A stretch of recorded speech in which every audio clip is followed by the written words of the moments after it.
Hello, everyone. Once again, my name is Jaleesa Fontaine, aka Juju. You already know that's the first name, basically. I do want to reintroduce you all to the Hugh Capital podcast, where I'm very excited to be constantly introducing you all to business leaders and those who are founders and entrepreneurs. And I think the best part about hosting this podcast is that we really get to talk to diverse individuals who have all different kinds of experiences. So today I'm very excited to introduce you all to someone who I find very impressive, someone who I find very inspirational, not only because of who he is, but the fact that he's just so passionate about what he does that he finds so many different outlets to do that. And we're going to talk a little bit about what I mean by that. So I do want to introduce you all to Nkem Nwankwo. He is a lifelong tech enthusiast and currently a senior product manager at Calendly. And for those of you who haven't noticed what's going on in the news, Calendly actually is reaching $1 billion valuation. So this man right here, he is working for a very prominent company, which is Black owned, and people don't really know that, and they should, because that's a big deal.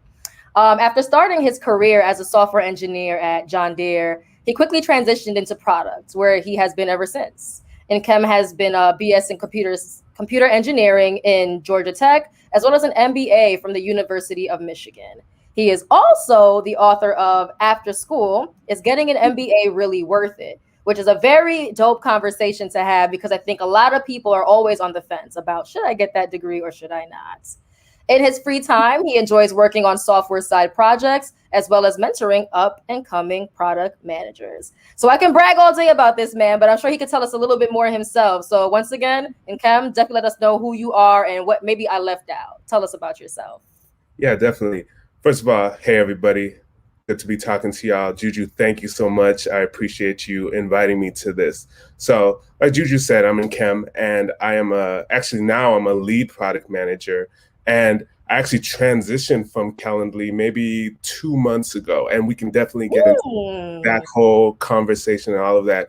As you know, Calendly just got valued for, I think, $3 billion, which is crazy. Black had a lot of good experiences over there. So, I mean, with all of that said, I'm glad to be here and glad to see if I can distill any kind of knowledge from myself to the audience over here. Thank you. So let's talk about it. First things first is, where are you right now? So I'm at a company called Attentive. So what Attentive does is text message marketing / personalization. So if you've ever gotten text messages from any of these retailers, a lot of times it's probably from Attentive, actually. So it's a growing green space market, very, very exciting, lots of new innovation there. So yeah, I've been there for about 2 months. It's been a very good, positive experience so far. Yes, awesome. All right, so let's start from the beginning. So give us a sense of your background. Where are you from? Where's your family from? What should we know about you and your culture? Oh yeah, definitely. So I'm Nigerian. I'm specifically Igbo. So I was actually born in Nigeria, left when I was about 1.5, 2, moved to the US, Boston area. Stayed in Boston area till I was maybe 9. Then I moved to Miami and grew up in Miami through high school there. So with that said, I have a traditional Nigerian background, but I grew up in the US. So there's a mix of cultures here.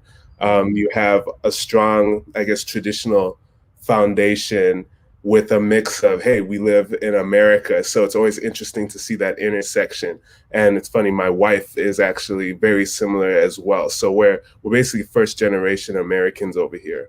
Yes. So how do you feel when people try to challenge you with this Igbo versus Yoruba stuff? What does that do inside of you? What does that do? Does it trigger you? You know, on my side over here, I don't think that it's that big of a deal.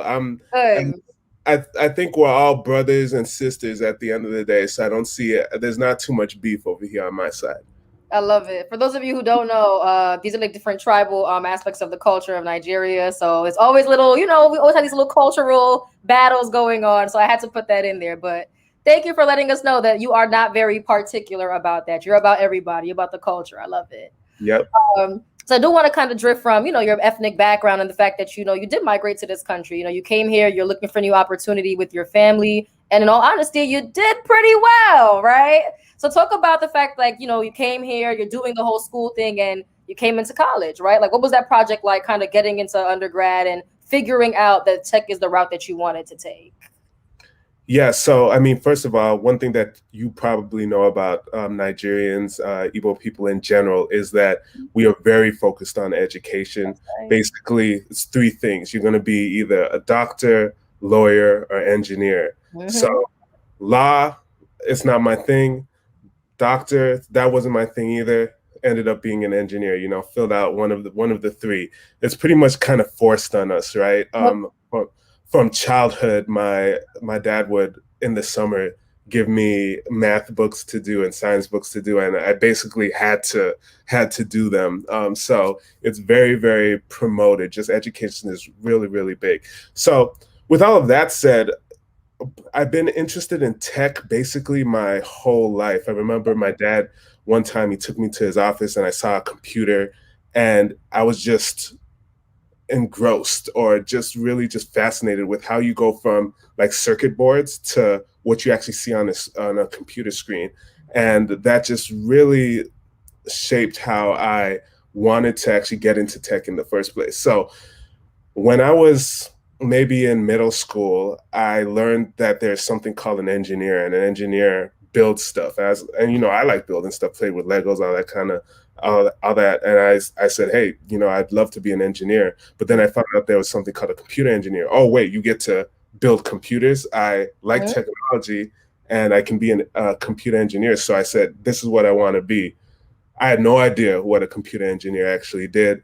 I applied, to Georgia Tech, got in, and I said, hey, I'm going to be a computer engineering major with no idea how difficult it would be. Mhm.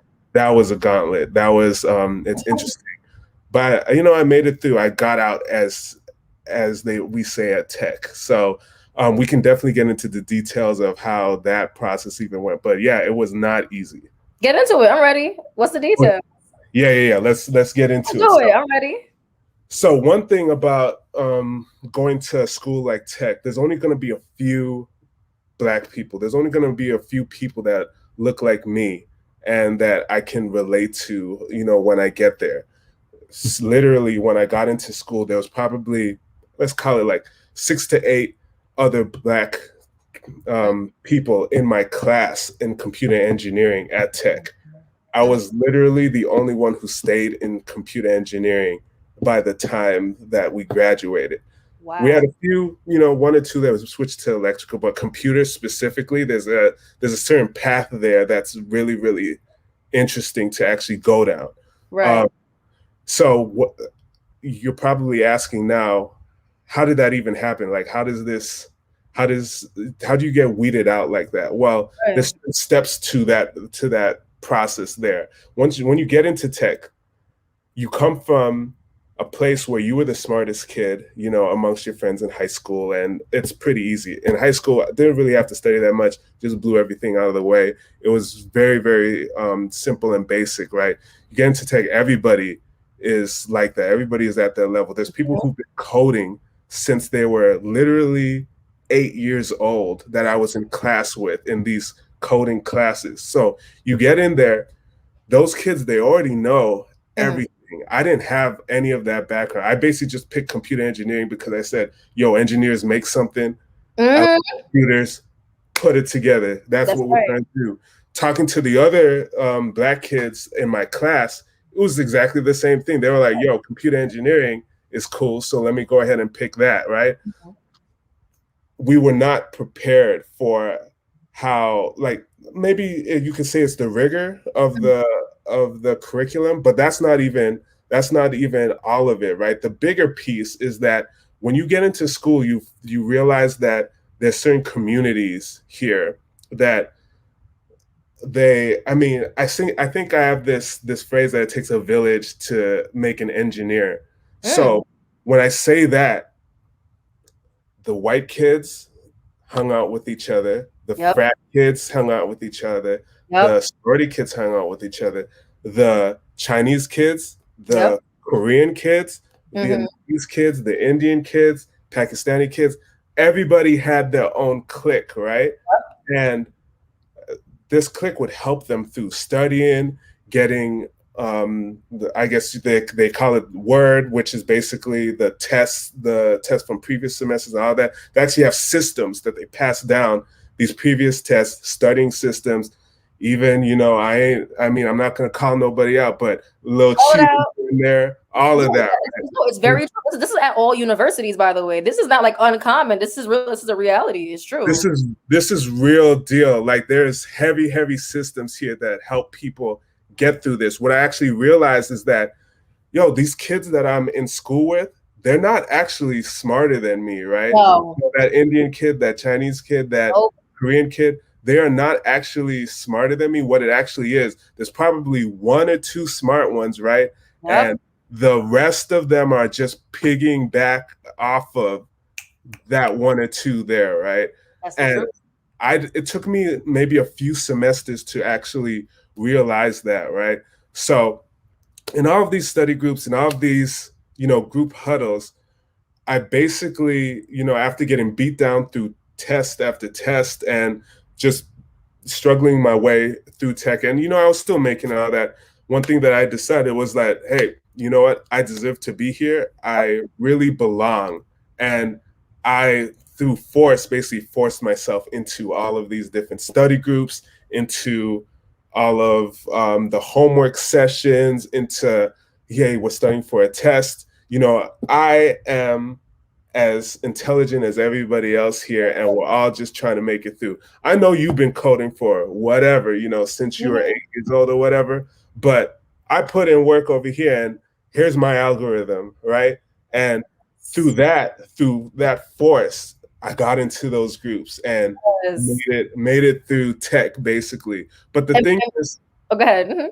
But the thing is, a lot of people don't have that type of, I won't say drive. You shouldn't have to go through those links to actually do that. But it takes that extra on top of you just going to school and you just trying to succeed to actually achieve that. I'm not even adding in, I had 3 jobs at the same time, and I didn't have financial support and all that. I'm weighed down by debt, and I'm almost getting kicked out of school every single semester because where's the money for the next semester coming from, right? All of these things kind of weigh against you as you're going through school, and it's a little unfair, but it was just basically by sheer force that I made it through, and it is what it is. A lot of support, though, a lot of support. And I love how you clear that up, because I wanted to make sure that you don't say anything else before acknowledging the fact that it really is about mindset. It's a matter of analyzing your environment, understanding that unfortunately you don't come in with the same opportunities or same resources as other people around you. But it's really up to you to decide that, hey, I know what my end goal is, or what I think my end goal is.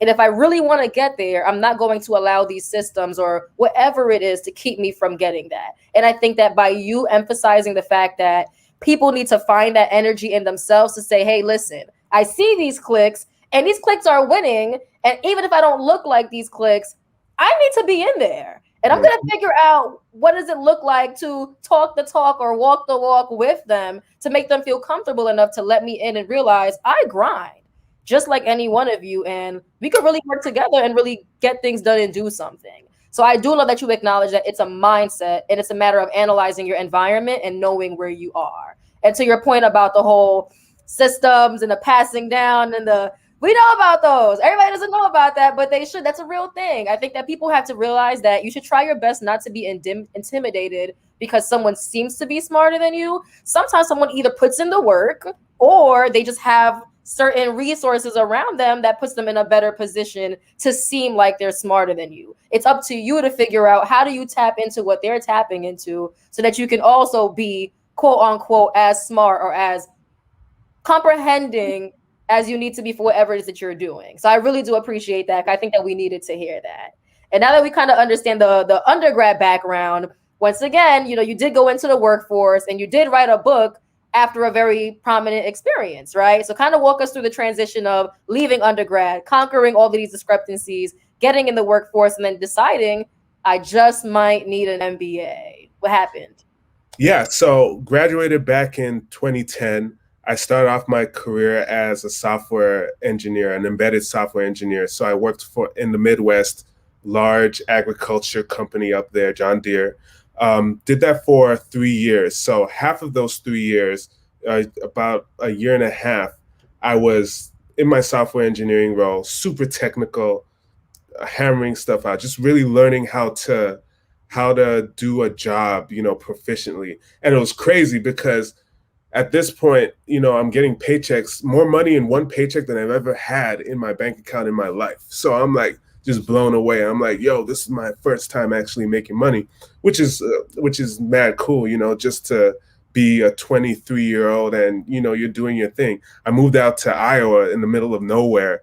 I know I was in Iowa for 3 years, middle of nowhere, but hey, if there's one thing about Nigerian people, we're gonna get this money no Oh, matter what. that's for sure. Listen, So, but wait, hold up. Before you continue, correct me if I'm wrong, but aren't Nigerians supposedly the most educated people in America or Black community? One of the two. Which one is it? it's the most educated ethnic group in Ethnic. in America. Yes, that is a fact. It was maybe a few years ago. I don't know if it's still true, but yeah, it is true. But we just hustle. That's just what it is. Education is so important to us. So moved out to Iowa, and I was doing my software engineering thing there. About a year and a half in, our product owner slash product manager at the time got promoted to another position, and then our engineering manager approached me and said, "Hey, do you want to do this in the interim until we hire somebody into this position?" And I said, "You know what? This will be good for visibility. I get to talk to management a little more. Sure, I'll go ahead and do it." 2 weeks later, we had a one-on-one, and he goes, "I didn't know that you were going to hit the ground running like this. You could go ahead and do it." So from there, I was in product, but I didn't get the promotion like the person that I replaced or whatever. So I'm like, all right, I'll go ahead and do it. Do it in title, but not in salary. And I did that for about a year and a half. While I was there was a lot of decisions that were being made at 10,000-foot level. So when you're at a company that big with tens of thousands of people, I think it was maybe 50,000 employees at the time, there's going to be hierarchy after hierarchy. There's decisions made way up top that by the time they got down to my team, I would ask, why would we do this versus this, right? This doesn't make any sense. Why, what's the reasoning behind this? And to be honest, like, my manager didn't really get it. My manager's manager probably didn't get it. There's so many hierarchies that by the time it got down to my level, there was no way that you could change this up, right? There's just no way. So with that said, I started wondering, all right, how do I get in a position where I make decisions that make sense, right? And then that's what's actually got me interested in MBA. That's what made me say, let me go ahead and round myself out a little bit. Let me learn about finance and marketing and all these other different types of decision making, because at this point I'm super technical. That's all I know.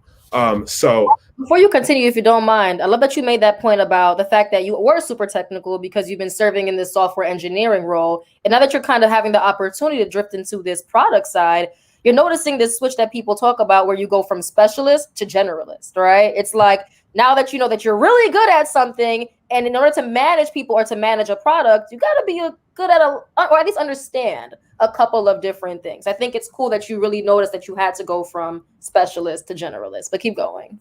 Yeah, and one thing that you'll probably note throughout my career, every time that I made a change, it's because there was something that I felt like I was missing in my skill set, in my tool belt. I specifically went for that in the next opportunity there. So applied to business school, got into Ross, went to University of Michigan, did my 2 years over there. I got really, really interested in startups, working on my own thing and all of that. I tried to get that off the ground while I was in school, but it didn't really get off the ground. So, hey, had to go back into the workforce. But while I was in school, you get bombarded with, do I want to be a consultant? Do I want to go into finance? Do I want to go into marketing? Literally the second or third week in business school, all the companies come to campus and they're basically just recruiting you for weeks and weeks straight there. So I'm getting exposure to, hey, do you want to do this? And I'm getting pulled left and right and all of that. Like, I see my classmates going to these consulting interviews and these networking sessions and these parties and all of that stuff. And I'm like, man, should I be doing this? But there was a time period, and it came really early. It was actually in my first semester at school that I said, you know what? In my heart of hearts, I still love engineering. I want to be as close to engineers as possible. So the closest MBA job to an engineer is product management. So I was like, you know what? I'm going to roll with product management. I'm going to be a more well-rounded product manager and combine all of these learnings that I'm taking here and just be that much better when I get back into the workforce. Yes, I love that. And then obviously you graduated, thank God for that, right? And you entered back into the workforce. But not only did you just graduate from with the MBA, you also wrote about it, right? So let's talk about it. Yeah, This week, definitely. this. What is that? What does that say? That says after school is getting an MBA really worth it, written by Nkem Nwankwo. So Right. yeah, it is my book. So to explain how that even came about, um, when you graduate or when you go to business school, a lot of people are actually interested in getting the MBA as well, right? So I started getting hit up maybe 3-4 times a week. Hey, can you jump on this call for 30 minutes, an hour? I'm thinking about going to business school. Is it actually worth it? And it was basically the same conversation over and over and over again. So me on my side, I said, man, there's got to be a way to make this a little bit more scalable, like make this a little bit more systematic that I can give somebody, hey, this is my answer to all of the questions that you have here. So I started also thinking of, hey, you know what? I want to do something that is a little bit more permanent, making my stamp, my mark on the world or something. So I'm listening to podcasts, and one was about writing books. And I was like, hey, that makes a lot of sense. So as I'm thinking about writing this book for whether getting your MBA is worth it or not, what actually came to me is that I can write this from my perspective, but that's just one. People go to business schools for a bunch of other reasons. So I actually started interviewing people 2 to 3 years out of school, asking them, hey, was it worth it? What would you do again? If you had to do it again, how would you approach things differently? All of that, right? 2 to 3 years out of, 3 to 5 years out of school, did that. I compiled all of these interviews together, and I wrote the book in a way that's kind of like a choose your own adventure book. Like if you're interested in product management, you read chapters this, and this. If you're interested in finance, you read this, and this. And I put that all together and, just released it. This was at the same time that I was working, basically because in work, I was kind of like the master of my domain in my first job out of business school. And in my free time, I was like, hey, let me go ahead and work on something else.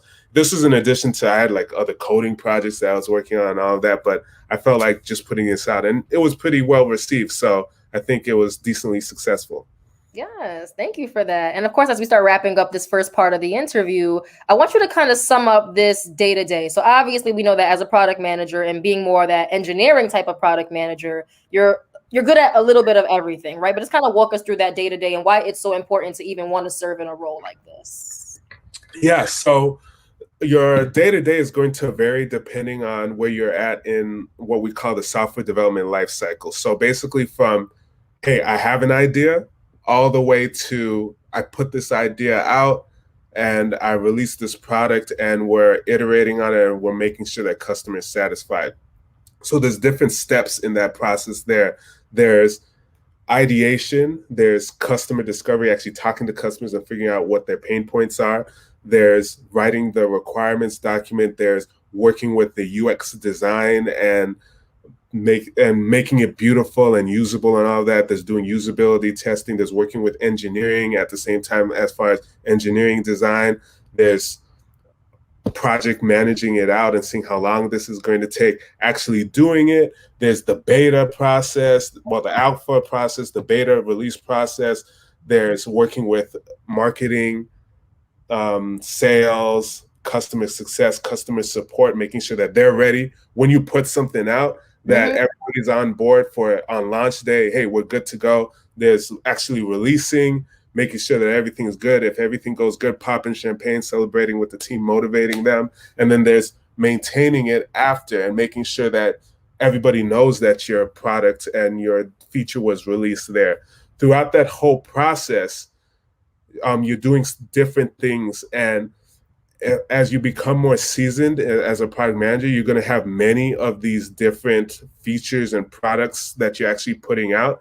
And basically your day is going to be jumping from the different steps in each of the products that you're working on, wherever they're at. You might jump from this to this. I might be talking to a customer, then I have to interview somebody, then I have to work through an engineering problem with the devs, then I have to do some UX design, then I have to make a presentation for management to convince them to give me more engineers.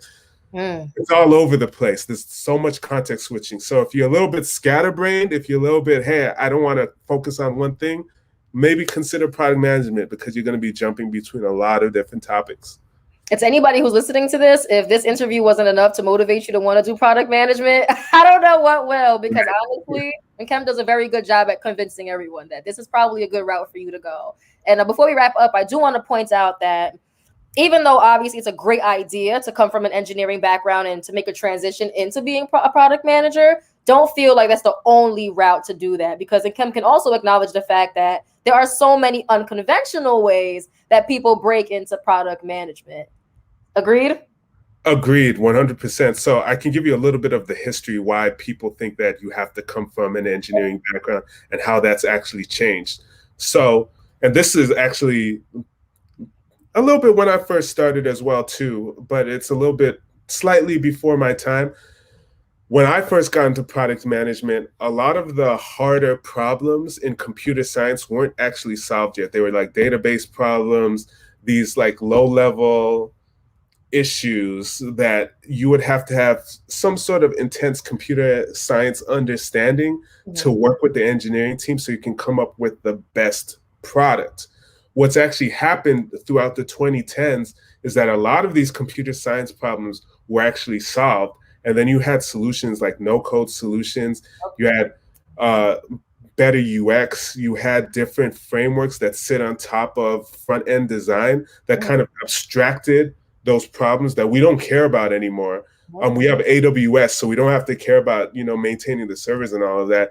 You abstracted all of that away, which now allows a product manager to actually focus on the differentiating features, which is good user experience, really focusing on the value that you're delivering customers, really tracking how often they use your product, right? And that is kind of a different skill set than this technical skill set that product management first was when we first started. So now product managers come from all over the place. Some of the best product managers that I've seen have actually come from customer success. Why? Because they talk to customers all the time.